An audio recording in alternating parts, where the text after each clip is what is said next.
లూకా శుభవార్త మొదటి అధ్యాయము. లూకా శుభవార్త మొదటి అధ్యాయము. లోపల ఎవ్వరు కూడా మాట్లాడకుండా చూడవలసిన బాధ్యత లోపల ఉన్న పెద్దవారిది. లూకా శుభవార్త మొదటి అధ్యాయము 26వ వచనము నుండి చదువుతూ ఉన్నాను, గమనించండి. లోపల మాట్లాడకూడదని చెప్పినంతకు ముందే 6వ నెలలో గబ్రియేలును దేవదూత గలిలయలోని నజరేతను ఊరిలో దావీదు వంశస్థుడైన యేసేపు అను ఒక పురుషునికి ప్రదానం చేయబడిన కన్యక యొద్దకు దేవుని చేత పంపబడిన. ఆ కన్యక పేరు మరియా. ఆ దూత లోపలికి వచ్చి ఆమెను చూచి, దయాప్రాప్తురాలా, నీకు శుభము, ప్రభు నీకు తోడై ఉన్నాడని చెప్పిన. ఆమె ఆ మాటకు బహుగా తొందరపడి ఈ శుభవచనం ఏమిటో అని ఆలోచించుకొనిచుండగా దూత, మరియా భయపడకము, దేవుని వలన నీవు కృప పొందుతివి. ఇదిగో నువ్వు గర్భము ధరించి కుమారుని కని ఆయనకి యేసు అని పేరు పెట్టుదువు. ఆయన గొప్పవాడే సర్వోన్నతుని కుమారుడు అనబడును. ఫ్యాన్ కట్టే మా ఫ్యాన్ వద్దన్నారు. ప్రభు అయిన దేవుడు ఆయన తండ్రి అయిన దావీదు సింహాసనమును ఆయనకిచ్చును. ఆయన యాకోబు వంశస్థులను యుగ యుగములు ఏలును, ఆయన రాజ్యము అంతములైనదై ఉండునని ఆమెతో చెప్పెను. అందుకు మరియా, నేను పురుషుని ఎరగని దానిని ఇది ఎలాగూ జరిగినని దూత అనగా, దూత పరిశుద్ధాత్మ నీ మీదకి వచ్చును. దేవునికి మహిమ కలుగును కాక. అట్లాగే మత్తయి సువార్తలో నుండి కూడా ఒక మాట చదువుదాం.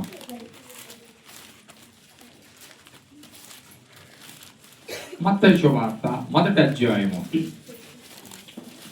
18వ వచనము నుండి, యేసుక్రీస్తు జనన విధం ఎట్లా అనగా, ఆయన తల్లి అయిన మరియా యేసేపును ప్రదానం చేయబడిన తర్వాత వారు ఏకము కాకమునుపు ఆమె పరిశుద్ధాత్మ వలన గర్భవతిగా ఉండెను.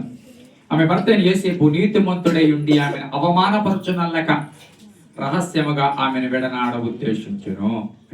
అతడు ఈ సంగతులను గురించి ఆలోచించుకొనిచుండగా ఇదిగో ప్రభు దూత స్వప్నమందు అతనికి ప్రత్యక్షమై, దావీదు కుమారుడైన యేసేపు, నీ భార్యను మరీ చేర్చుకొనుటకు భయపడకు, ఆమె గర్భం ధరించినది పరిశుద్ధాత్మ వలన కలిగినది. ఆమె ఒక కుమారుని కనుడు, తన ప్రజలను వారి పాపముల నుండి వారిని ఆయనే రక్షించును కనుక ఆయనకి యేసు అని పేరు పెట్టుదును అనెను. 25వ వచనం, ఆమె కుమారుని కను వరకు ఆమెను ఎరుగకుండెను. అతడు ఆ కుమారునికి యేసు అని పేరు పెట్టాను. దేవునికి మహిమ కలుగును కాక. హల్లెలూయా. ప్రియ దేవుని బిడ్డలారా, ఈ యొక్క క్రిస్మస్ మాసములో సంతోషంగా ఆనందంగా ఆయన జన్మాన్ని జ్ఞాపకం చేసుకుంటూ ప్రభువుని స్తుతిస్తూ ఇలాంటి కూడికల ద్వారా ఆనందిస్తూ కొనసాగుతూ ఉన్న దినాలివి. ఎక్కడ చూచినా ఈ నెలంతా చాలా కూడికలు, వాడవాడన పల్లె పల్లెన వీధి వీధిన ఇంటింట కూడికలు జరుగుతూనే ఉంటాయి. మనం కూడా చూస్తూ ఉన్నాం. బయట బిజినెస్ వారికి అయితే వరుస పెట్టి లైన్గా ఈ నెల క్రైస్తవులది, వచ్చే నెల ఐందవుల సహోదరులది. కాబట్టి ఈ 2 నెలలు మంచి బిజినెస్ అని బిజినెస్ కోణంలో ఆలోచించేవారు ఆలోచిస్తారు. అంటే ఇది మన పండగ, అది వాళ్ళ పండగ అని. వాస్తవానికి ఈ పండగ ప్రపంచానికి అందరికీ సంబంధించిన పండగ. క్రైస్తవులకు మాత్రమే సంబంధించిన పండగ ఇది ఎంత మాత్రమో కానే కాదు. ఎందుకంటే ఆయనకి యేసు అని పేరు పెడతారు అని వాక్యం ఉంది. యేసు అంటే అర్థము రక్షకుడు. యేసు అంటే అర్థము రక్షకుడు. రక్షకుడు ఎవరికి అవసరం? ఆపదలో ఉన్న వారికి. రక్షకుడు ఎవరు అవసరం? సమస్యలో ఉన్న వారికి. రక్షకుడు ఎవరు అవసరం? ఎవరికి అవసరం? మరణపు అంచులలో ఉన్న వారికి. కాబట్టి ఈయనకి యేసు అనే పేరు ఎందుకు పెట్టారు? ఇది సర్వలోకానికి, సర్వమానవాళికి, ఇదిగో ప్రజలందరికీ కలగబోవు మహా సంతోషకరమైన సువర్తమానం అన్నారు తప్ప ఇదిగో క్రైస్తవులకు సంతోషాన్ని కలిగించే సువర్తమానం అనలేదు. తద్వారా ఈ సువర్తమానము మనిషిగా ఈ రోజు వరకు పుట్టిన వారికి, ఇక ముందు పుట్టబోతున్న వారికి కూడా, ఈ భూమి ఉన్నంత వరకు కూడా ఆయన జననము చాలా అవసరం, వినవలసిన బాధ్యత అందరి మీద ఉంది. వీటన్నిటికీ మించి గ్రహించవలసిన ఆవశ్యకత ఎంతైనా ఉంది అనే సంగతిని మనం జ్ఞాపకం చేసుకోవాలి. అయితే జముడి దగ్గర పెట్టండి. దేవుని సన్నిధిలో గమనించండి, మనము వాటన్నిటిని దాటుకుని దేవుని సన్నిధిలో ఆయన నా కొరకే పుట్టాడు, ఆయన నా కొరకే వచ్చాడు, పుట్టాడు అనడం తప్పు. వాస్తవానికి దేవుణ్ణి పుట్టాడు అనకూడదు. చదివిందన్నమాట, దేవుణ్ణి పుట్టాడు అనకూడదు. ఎందుకు? పుట్టిన వాడికి పుట్టినప్పటి నుండే చరిత్ర ఉంటారు, అంతకు ముందు చరిత్ర ఉండదు. అంతేనా? పుట్టినప్పటి నుండే చరిత్ర ఉంటుంది, అంతకు ముందు చరిత్ర ఉండదు. మనకి ఎప్పటి నుంచి ఉంది చరిత్ర? పుట్టినప్పటి నుంచే. సో ఆయన మనం ఒకటేనా? ఆయన 2025 సంవత్సరాల క్రితం పుట్టాడా? అప్పటి నుంచే ఆయన చరిత్ర కాదే. ఈ భూమి పుట్టక ముందు నుంచి ఆయన ఉన్నాడు. కాబట్టి ఆయన పుట్టలేదు, కానీ వచ్చాడు. హల్లెలూయా. కాబట్టి ఆయన పుట్టాడు అనకూడదు. ఆయన మానవుల్లాగా పుట్టడు, ఆయన వచ్చాడు. రావడానికి ఎవరో ఒకళ్ళు పాత్రలుగా వాడబడాలి. కాబట్టి మరియా యోసేపుల్ని వాడుకున్నారు. సో తద్వారా వారి ద్వారా ఈ లోకానికి ఆయన రావడము జరిగింది. పవిత్రులు కావాలని చూశాడు, వారు దొరికారు. దేవుడి చిత్తాన్ని నెరవేర్చేవారు కావాలని చూశారు, ఆయనకి వారు దొరికారు. నిజంగా అంటే ఒక దైవజనుడు మాట్లాడుతూ, దేవుడు కూడా మనుషుల మీద ఆధారపడతాడా? మన స్వతహాగా దేవుడి మీద ఆధారపడతాం, అది నిజమే. కానీ దేవుడు మనుషుల మీద ఆధారపడతాడా అంటే ఎస్, ఆధారపడతాడు. కారణం ఏంటి సార్? ఆయన పని జరగాలి అంటే కొంతమంది ఆయనకు చిత్తానికి లోబడే వారి లోపల కావాలి. స్తోత్రం చెప్పండి. హల్లెలూయా, హల్లెలూయా. కొన్నిసార్లు నీ కుటుంబాన్ని రక్షించుకోవడానికి నిన్ను దేవుడు నిలబెట్టి నీ మీద ఆధారపడి రక్షించుకున్నాడు, రైట్? సంఘాన్ని నడిపించడానికి అనాథ ప్రణాళిక చొప్పున నన్ను ఏర్పాటు చేసుకుని దేవుడి స్థలమందు తన పని చేయించుకుంటున్నాడు. నా పని కాదు, తన పని చేయించుకుంటున్నాడు. అంటే ఆయా కాలములలో తన పని చేయడానికి దేవుడు మనుషుల వైపు చూచాడు. మనుషులు కావాలి. అఫ్కోర్స్ నువ్వు కాకపోతే నేను కాకపోతే ఇంకొకళ్ళు, కానీ ఎవరో ఒకరు ఆయన పని చేసేవాళ్ళు కావాలి అనే విషయం మాత్రం మనం గుర్తెరగాలి. ఇప్పుడు చదువుకున్న ఈ 2 వాక్య భాగాలు లోపల జాగ్రత్తగా వింటున్నారు కదా. చదువుకున్న ఈ 2 వాక్య భాగాలు మత్తయ్య గారు యోసేపును గురించి పరిచయం చేస్తూ కొన్ని మాటలు రాస్తే, లోకా గారు మరియమ్మ గురించి పరిచయం చేస్తూ కొన్ని విషయాలను రాస్తూ ఉన్నాడు. ప్రియదేవుని బిడ్డలారా, మరియలో నుంచి యోసేపులో నుంచి కొన్ని ప్రత్యేకమైన సంగతులను ఇద్దరు కూడా మత్తయ్య గారు అలాగే లోకా గారు రాస్తూ ఉన్నారు. మార్కు గారు యేసు ప్రభు పుట్టుక గురించి ఏమీ రాయలేదు. జాగ్రత్తగా వినండి. యోహాను గారు అయితే యేసు ప్రభు పుట్టిన తర్వాత 60 ఏళ్ళకి రాసాడు ఆ పుస్తకం. యేసు ప్రభు పుట్టిన 60 ఏళ్లకు అది రాశారు. కాబట్టి ముఖ్యంగా మత్తయ్య గారు ఫోకస్ చేసిన యోసేపు, లోకా గారు ఫోకస్ చేసిన మరియా, వీళ్ళందరి గురించి మనము ధ్యానించినట్లయితే గమనించండి. గాబ్రియేలు దూత నజరేతు అనే ఊరిలో ప్రదానము చేయబడి కన్యకగా ఉన్న ఒక కన్యక దగ్గరికి దేవుని చేత పంపబడింది. స్తోత్రం చెప్పండి గట్టిగా. హల్లెలూయా. దేవుని చేత పంపబడింది. ఎప్పుడు కూడా ఈ విషయాన్ని ఇక్కడ ఒక మాట చెప్పి నేను ముందుకు వెళతాను. మరియా ఎందుకు అంత గొప్పది అయ్యింది అంటే దేవుని చేత పంపబడింది అని గ్రహించింది. ఎప్పుడైనా సరే ఇది దేవుని చేత మాట్లాడింది, ఇది దేవుని చేత పంపబడింది, ఇది దేవుని చేత బయలుపరచబడింది, ఇది దేవుని కోసం అని ఎప్పుడైతే నువ్వు దేవుని వాక్యాన్ని గాని, దేవుని యొక్క మాటను గాని, సన్నిధిని గాని నువ్వు తీసుకుంటావో అది ఎప్పుడు కూడా నీ జీవితంలో ఆశీర్వాదంగా ఉంటుంది అన్న సంగతిని జ్ఞాపకం చేసుకోవాలి. హల్లెలూయా. కాబట్టి దేవుని చేత పంపబడింది. చాలాసార్లు దేవుని చేత పంపబడిన వాటిని కూడా చెప్పండి మనము పట్టించుకో. దేవుడే మాట్లాడిన విషయాలు కూడా లెక్క చేయము. మన జీవితంలో వాటికి అంత ప్రాధాన్యత ఇవ్వం. ఇక్కడ మరి దగ్గరికి దేవుడి చేతనే పంపబడిన దూత మరి దగ్గరకు వచ్చి శుభమని చెబుతూ, కృప కలిగిందని చెబుతూ మాట్లాడుతూ ఉంది. ఏంటి శుభవచనం అని ఆలోచిస్తుందంట. ఇంకా శుభవచనం చెప్పలేదు. ఏంటి శుభవచనం అంటే ఏంటి? బహుశా పెళ్లి ఇంకా అద్భుతంగా జరుగుతుందని ఆమె శుభవచనం చెప్తుందా, లేకపోతే పెళ్లి అవగానే దేవుడు నా గర్భఫలం తెరుస్తాడని శుభవచనం చెప్తుందా? సముద్ర బ్యాటరీలు అందుకోమని ఇందాక చెప్పాను. బ్యాటరీలు ఉన్నా మరి బ్యాటరీలు ఇందాక చెప్తున్నాను. Okay right. కాబట్టి దేవుని సన్నిధిలో గమనించండి, జాగ్రత్తగా వినండి.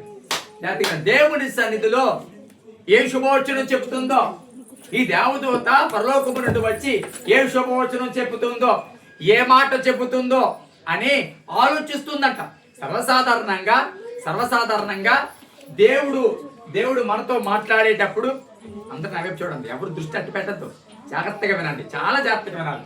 వాక్యానికి ఏ ఒక్కరూ కూడా అటు ఇటు చూడద్దు, దృష్టి ఇక్కడే వాక్యం మీద పెట్టాలని సవినయంగా మనవి చేస్తూ హెచ్చరిస్తూ ఉన్నాను. దేవుని పెట్టిన గమనించండి, దేవుని సన్నిధిలో మరియా ఆలోచించుకుంటుందంట. దేవుని దూత ప్రత్యక్షమైందంటే ఏం చెప్పబోతుంది? సర్వసాధారణంగా దేవుని దగ్గర నుంచి వచ్చిన దూత తనకేదో కావలసింది, తనకేదో ఆశీర్వాదకరమైనది, తనకేదో చాలా ఉపయోగకరమైనది, తన జీవితంలో చాలా విలువైనది ఏదో చెప్పబోతుందని ఒకవేళ ఈ కన్య అయిన మరియా ఒకవేళ ఆలోచిస్తుందేమో. ఏ ఆలోచనలు ఆమెలో ఉన్నాయో, ఏ తలంపులు ఆమెలో ఉన్నాయో కానీ సహజంగా వివాహం కావలసిన ఈ కన్యక దగ్గరికి దేవదూత వచ్చి మాట్లాడుతుందంటే ఈ దేవుని సందులో ఈ యొక్క దేవదూత వచ్చినప్పుడు ఏం చెబుతుందో అని ఈ కన్య అయిన మరియా సహజంగా యవనస్తురాలు ఏ ఆలోచిస్తుందో అలాంటి ఆలోచనలతో ఉందేమో. కానీ ఆమె ఆలోచన ఒకవేళ ఎలాగుందో మనకి తెలియదు, కానీ ఖచ్చితంగా మాత్రము దేవదూత చెప్పినట్ల ఆలోచన మాత్రం చేసి ఉండదు. దేవదూత ఏమని చెప్పింది? నీవు గర్భవతి కాబోతుంది. గమనించండి, వివాహము కాని వారి దగ్గరికి, కేవలం ప్రదానము చేయబడిన ఒక కన్యక దగ్గరికి దేవదూత వచ్చి నీవు గర్భవతి అవబోతున్నావు, కుమారుని కనబోతున్నావు, అతనికి యేసు అని పేరు పెట్టబోతున్నావు అని ఈ మాట మాత్రం ఖచ్చితంగా నేనంటాను మరియా ఆలోచించలేనిది.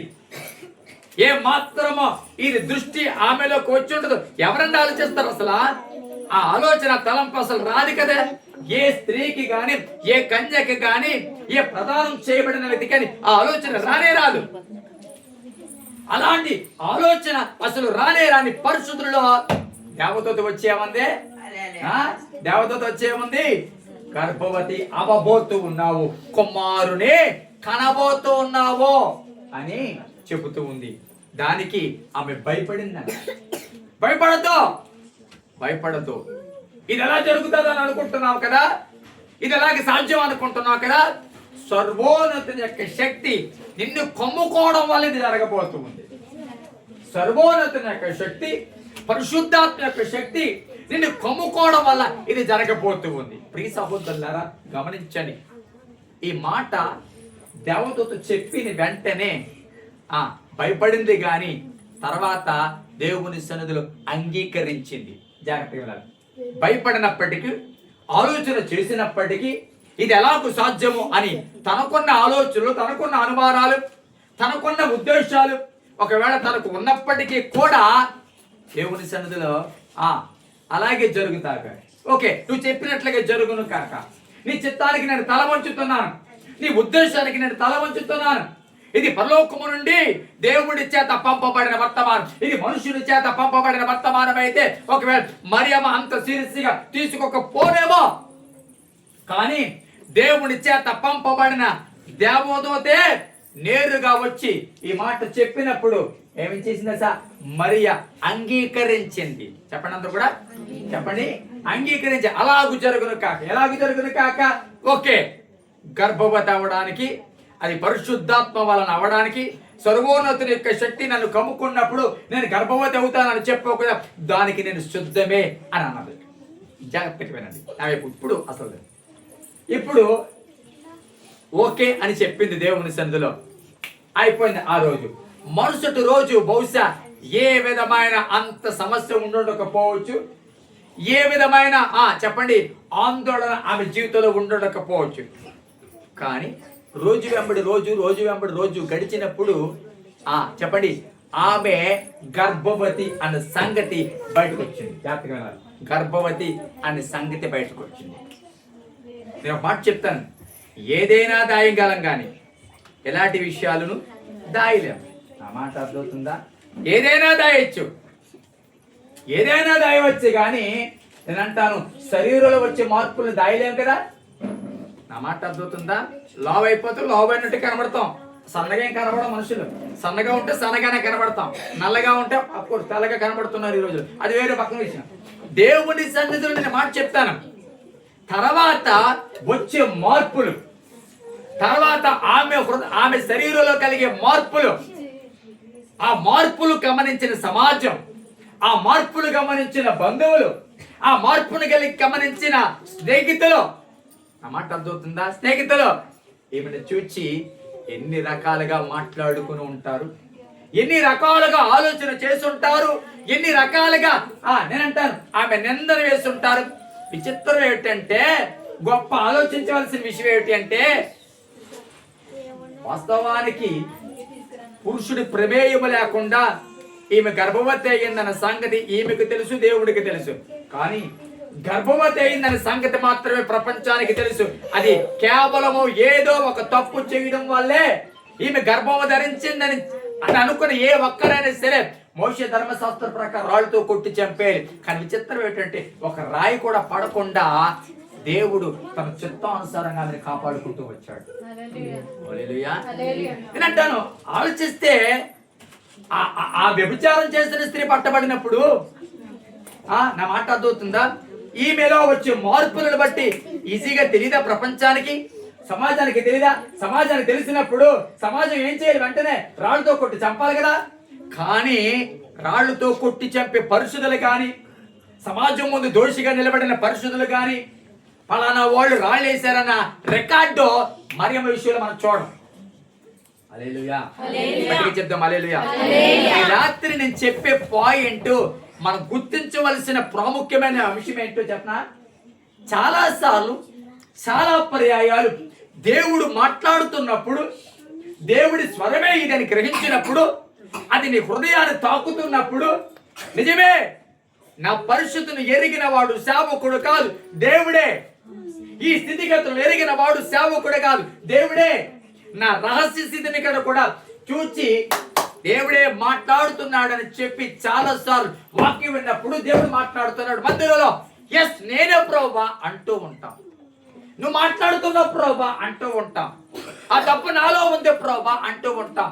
తప్పు తెలుసుకుని సరి చేసుకుని ఇక నుంచి నేను అలాగే బ్రతకాలయ్యా, ఇక నుంచి మళ్ళీ ఆ తప్పు నేను చేయకూడదు, ఇక నుంచి నేను ఎలా బ్రతకూడదయ్యా, నువ్వు ఆశించినట్లుగా నేను బ్రతుకుతాను, నువ్వు ఏదైతే నా ముందు ఉంచావో ఆ పని చేస్తాను, నీ కొరకు ఏదైనా అనుభవిస్తాను, ఎలాంటి సమస్య అయినా నీ కొరకు నిలబడతాను అని ఈ ఉజ్జీవము, ఈ మనస్సు మందిరంలో ఉండడం సహజం. అందరికీ ఉన్నారా?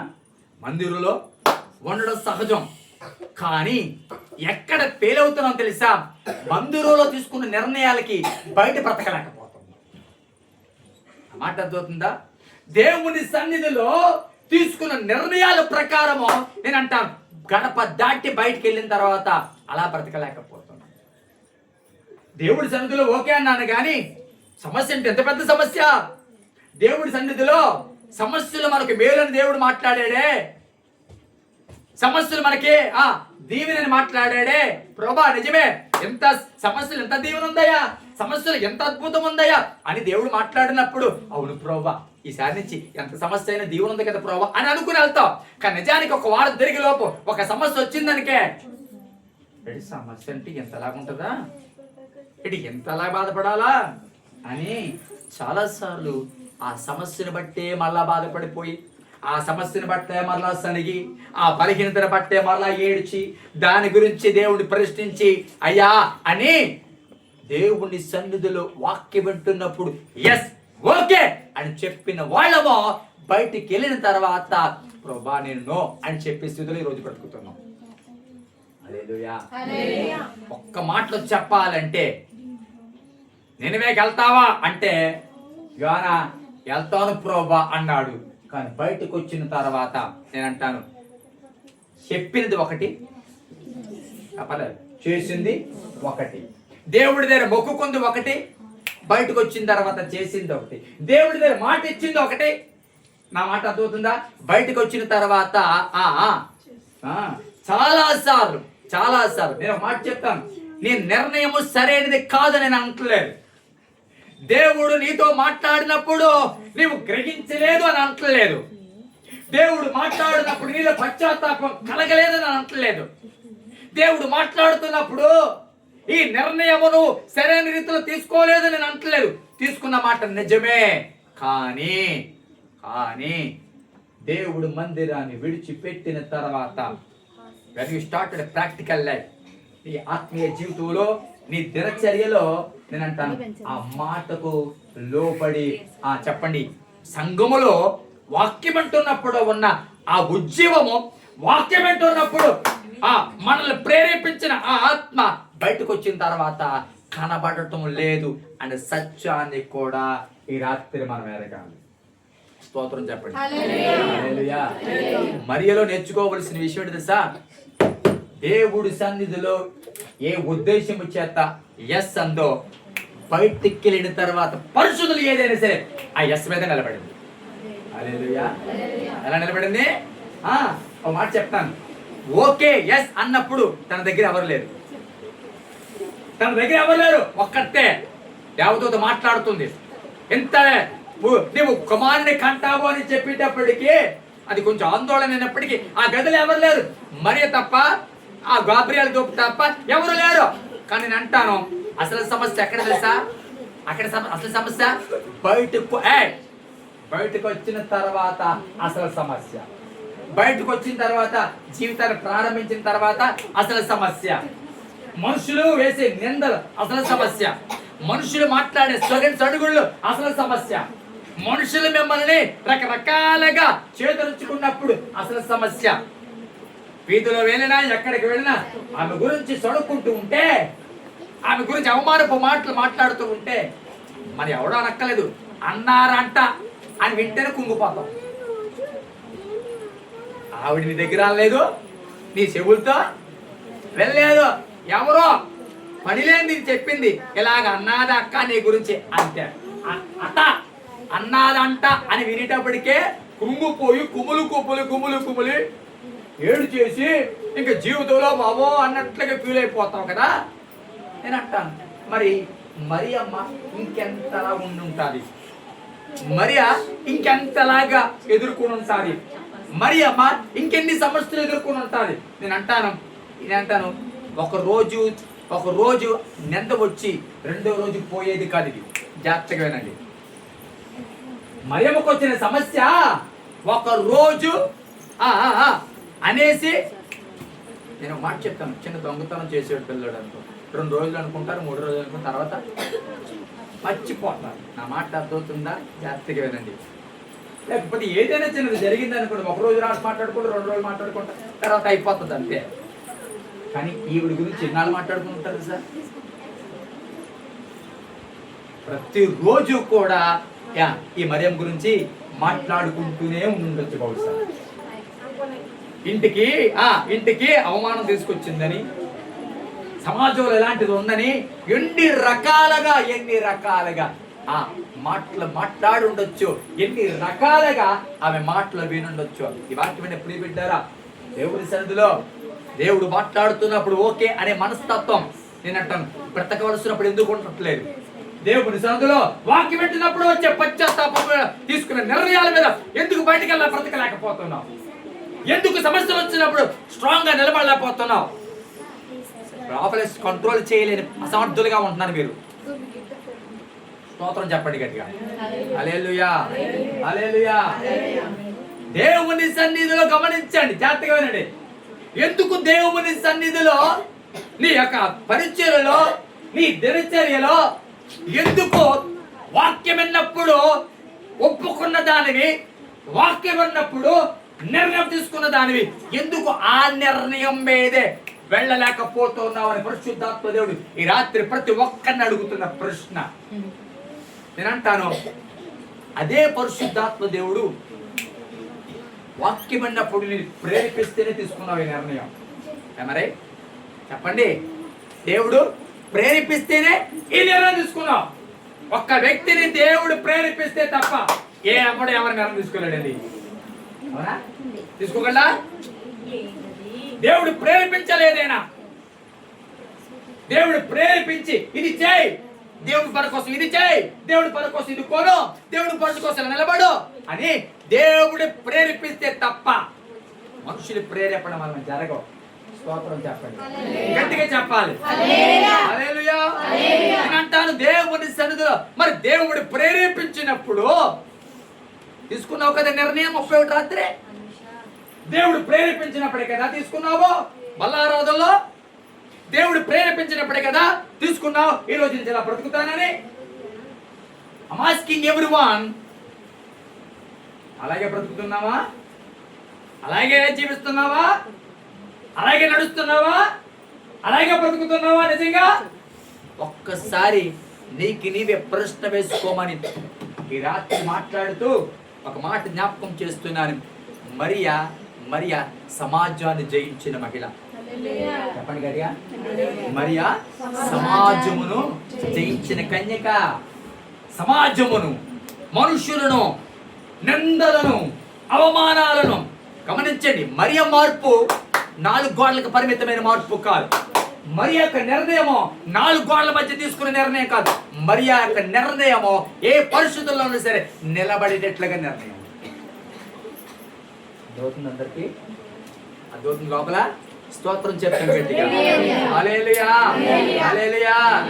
నేనంటాను చాలా సార్లు మన నిర్ణయాలు బయట వాళ్ళకి చెప్పం. ఎందుకు తెలుసా? అలా బ్రతకపోతే వాడు అడుగుతాడు. దొంగ నిర్ణయాలు లోపల తీసుకుంటాం, బయట చెప్పం. ఎందుకు చెప్పండి? ఎందుకు?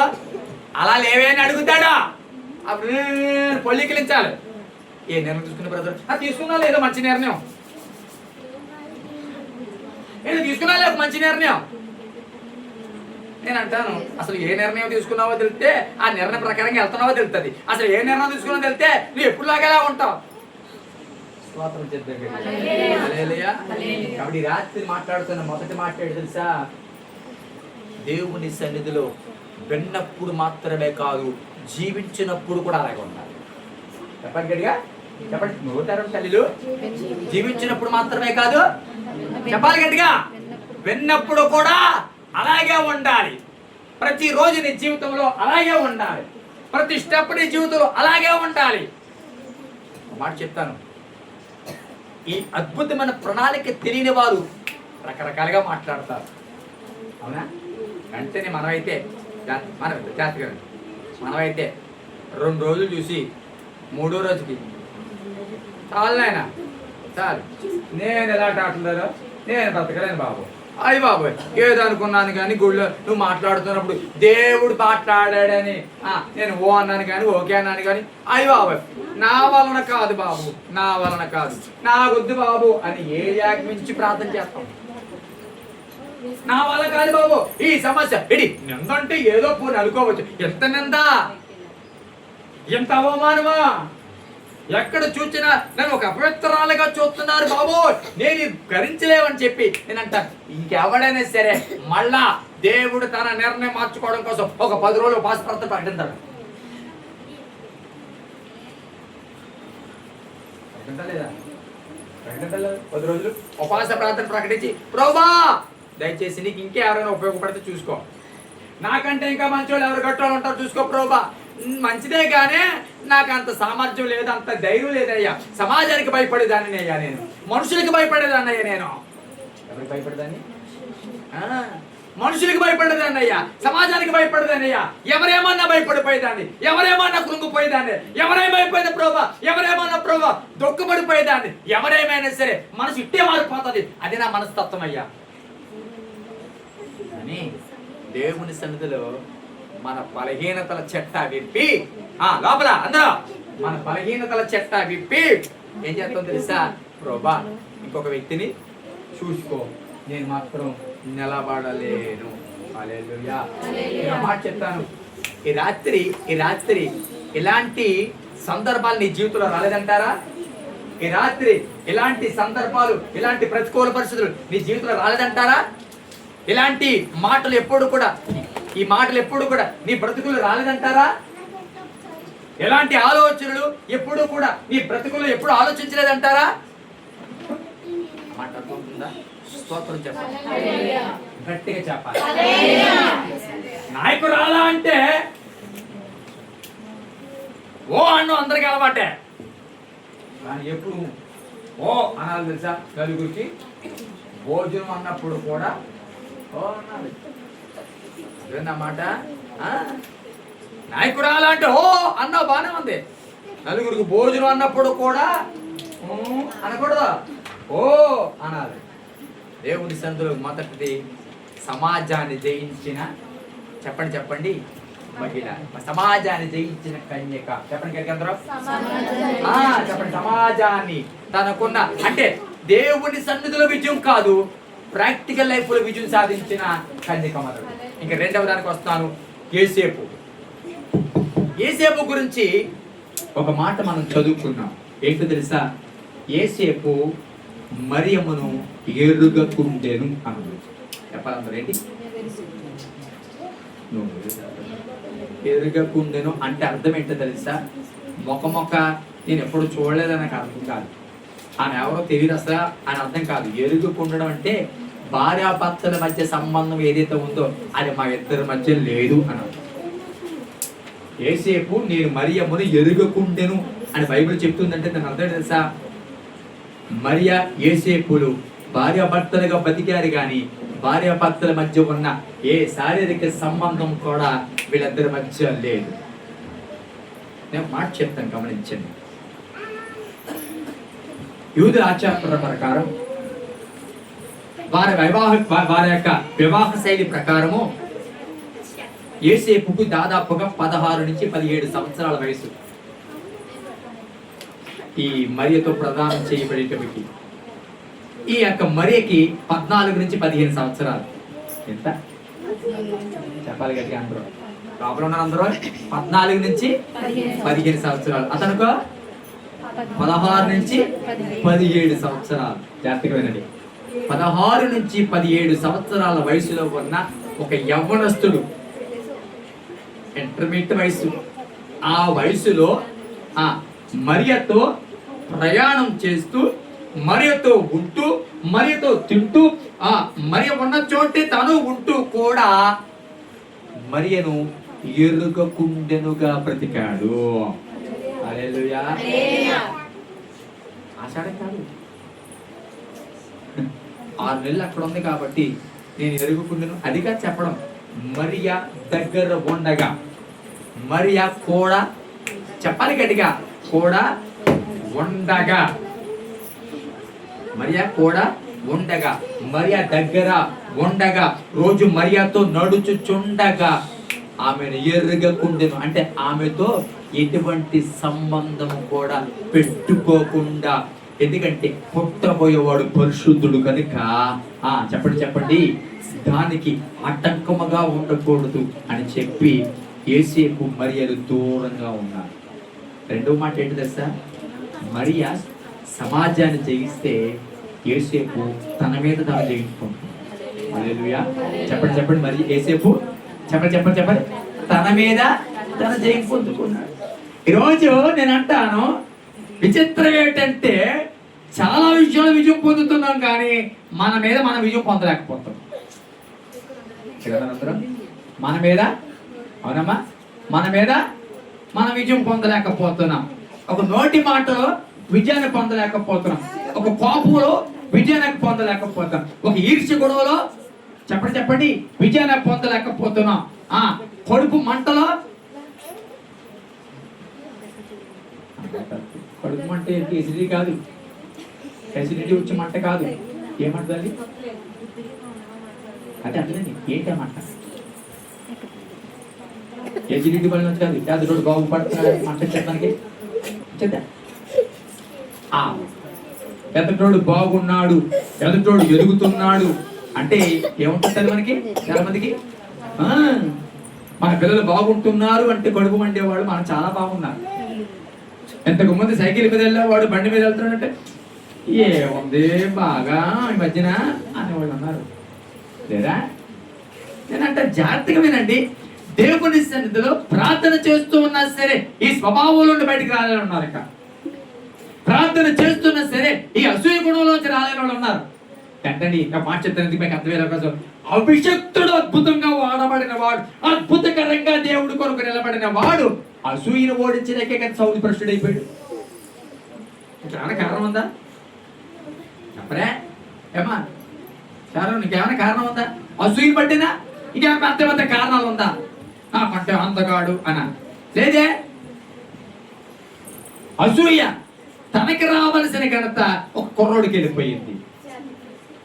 రాజ్యమంతా తన పేరు మోగవలసింది ఒక కుర్రోడి పేరు మోగుతుంది. అసూయ. నేనంటాను ఇప్పుడు చెప్పండి, ఎంతమంది మీద విజయాలు సాధించాడు సౌలు? అమాలేకుల మీద విజయాలు సాధించాడు, మోయాబీల మీద విజయాలు సాధించాడు. ఆ రోజుల్లో ఎంత మంది అయితే ఇశ్రాయేలుకి శత్రువులుగా నిలబడ్డారో చాలా మంది మీద అద్భుతకరంగా విజయం సాధించినోడు చెప్పండి ఈ సౌలు. కానీ ఎక్కడ ఓడిపోయాడు తెలుసా? ఎక్కడ ఓడిపోయాడు? అసూయ దగ్గర ఓడిపోయాడు. హల్లెలూయా. లోపల సందడిగా ఉన్నట్టుంది, స్తోత్రం చెప్పండి గడిగా. హల్లెలూయా, హల్లెలూయా. అసూయ దగ్గర ఓడిపోయాడు. ఎందుకో తెలుసా? తన మీద తన విజయము సంపాదించలేకపోయాడు. ఈ రాత్రి పరిశుద్ధాత్మ దేవుడు మనతో మాట్లాడుతున్న రెండో విషయం ఏంటో సార్, నీ మీద నీకు విజయం రావాలి. చెప్పాలి, ఎదుటి మీద విజయం కాదు, భర్త మీద విజయం కాదు, భార్య మీద విజయం కాదు, నా మాటతో నీ మీద నీకు విజయం రావాలి. అది చెప్పండి గట్టిగా అందరూ చెప్పాలి, నోడు తెరిచి అందరూ చెప్పాలి, నా మీద నాకు విజయం రావాలి. గొప్ప ప్రార్థనా పుర్రాలు, గొప్ప బోధకుడివే, కానీ నీ మీద నీకు విజయం లేదు. మంచి పాట కట్టివే, కానీ నీ మీద నీకు విజయం లేదు. స్తోత్రం చేద్దామా? హల్లెలూయా, హల్లెలూయా. ఈ క్రిస్మస్ సందర్భంగా ఈ మూడవ కూడికలో మనతో మాట్లాడుతున్న రెండవ మాట, మరియతో ఉన్నప్పటికీ కూడా ఎరుగకూడదనగా, మరియతో ఏ విధమైన సంబంధము లేనివాడిగా యేసేపు బ్రతికాడినంట. ఆ వయసులో తను తాను ఎంత నియంత్రించుకున్నాడో కదా, దేవుడి మాటకు ఎంత లోబడ్డాడో కదా, దేవుడి మాటకు ఎంత విధేయత చూపించాడో కదా. అంత అవుతుందా? తల మొక్కలే చూస్తున్నారంటే స్తోత్రం చెప్పండి. నిజమే కాదంటారా? తను తాను నియంత్రించుకున్నాడా లేదా చెప్పండి. అప్పుడే ఈరోజు యవనస్తులు ఎలా ఉన్నారండి? ఈరోజు యవనస్తులు ఎలా ఉన్నారు? 100కి 50%, 70% పైగా నేనంటాను కామ కార్యకలాపాలకు, విలాసాలకు వారి శరీరాన్ని అప్పగించుకుని జీవితాలు పాడు చేసుకుంటున్న వారు లేరంటారా? చెప్పరే లేరా? వయసుతో నిమిత్తం లేకుండా పాపాలు చేస్తున్న అవస్థలు లేరు ఈ రోజుల్లో. వాయా వరసలు లేకుండా ప్రవర్తిస్తున్న యవనస్తులు ఈ రోజుల్లో లేరా? కానీ అలాంటిది సొంత భార్య చెప్పండి తన దగ్గరే ఉన్న, ఎందుకు తెలుసా? ఇది దేవుని యొక్క పని, ఇది దేవుని నిర్ణయము, ఇది దేవుడు మమ్మల్ని ఏర్పాటు చేసుకుంది. కాబట్టి మమ్మల్ని మేమేం చేయాలి? మా సుఖం కంటే దేవుని యొక్క చిత్తము నెరవేరడం అవసరం. మా ఉద్దేశాల కంటే, మా సుఖ భోగాల కంటే, మా శరీర సంబంధమైన కోరికల కంటే పుట్టబోయేవాడు పరిశుద్ధుడిగా పుట్టడం అవసరము. స్తోత్రం చెప్పండి కదా. హల్లెలూయా. నా మాటలు ముగిస్తున్నాను. మొదట చెప్పండి, మరియా సమాజం మీద జయం పొందింది. చెప్పాలి గట్టిగా. సమాజం అంటే దీని మీద చెప్పాలి గట్టిగా. సమాజం అంటే నిందల మీద చెప్పలే. నిందల మీద, అవమానాల మీద, సొనుగుళ్ళ మీద, చెప్పండి, సణుగుళ్ళ మీద, గుసగుసల మీద, ఎవరో ఎవరో ఎవరో ఏదో ఏదో ఏదో పుకార్ల మీద ఏం చేసింది? పొందుతున్నావా? పొందుతున్నావా? పొందుతున్నావా? పొందుతున్నాను అనుకుంటున్నావు కానీ ఆశ ఉంది కానీ ఒక్క మాట, ప్రతికూల మాట నీ మాట చెవులు పడేటానికి నీ భక్తి అంత దగ్గర జారిపోతుంది. ఒక్క మాట నీ గురించి చెడ్డగా ఎవరో పలికారు అనేటప్పటికీ ఇక చాలు ప్రభా అన్నట్లుగా అయిపోతూ ఉన్నాం. ప్రార్థన మానేస్తున్న, ప్రార్థన చేయడం ఇష్టపడట్లేదో, నీకు వదిలేనికి భక్తి, నీకు వదిలేక అన్నట్లుగా కృంగిపోతూ ఉన్నాం. ఈ రాత్రి దేవుడితో మాట్లాడుతున్నమాట సార్. ఈ రోజు ఈ కూడిక ద్వారా సమాజం మీద విజయం పొందేదానిగా నీవు నేను ఉండాలి. గట్టి చెప్తే ఇంకా బాగుంటుంది. ఏమవ్వాలి సమాజం మీద? గారు ఏమవ్వాలి సమాజం మీద? సమాజం అంటే చాలా అంటాను కానీ బుర్రా మీరు ఒక మాట్లాడలేదు. నిందలు, అవమానాలు, సొడుగుడు. పాట పాడితే ఏదో సొడుగుతారండి, బోధ చేత ఏదో సొడుగుతారండి. ఆ మాట అర్థవుతుందా? సొడుగుడు బయట నుంచే కాదు, లోపల నుంచి ఉంటది. కొన్నిసార్లు అవమానం బయట నుంచేది కాదు, లోపల నుంచే ఉంటది. నింద బయట నుంచి కాదు, లోపల నుంచి ఉండదు. కొన్నిసార్లు మన బలహీనతలు బట్టి మాట్లాడుకునేవారు ఉంటారు. మన ఆశీర్వాదం గురించి మాట్లాడుకునేవారు కాదు, మన బలహీనతల గురించి మాట్లాడుకునేవారు ఉంటారు. మన రంగు గురించి మాట్లాడుకునేవారు ఉంటారు, మన భాష గురించి మాట్లాడుకునేవారు ఉంటారు, మన బట్టల గురించి మాట్లాడుకునేవారు ఉంటారు. మాట్లాడుతుందా? స్తోత్రం చెప్పండి గట్టిగా. మొదలు చెప్పండి. మరియా సమాజాల మీద జయం పొందిన కన్యక. యేసేపు తన మీద తన విజయం పొందిన పురుషుడు. కళ్ళు మూసుకుందాం, ప్రార్థన చేద్దాం. Yes, Lord. Hallelujah. Yes, Lord. Hallelujah.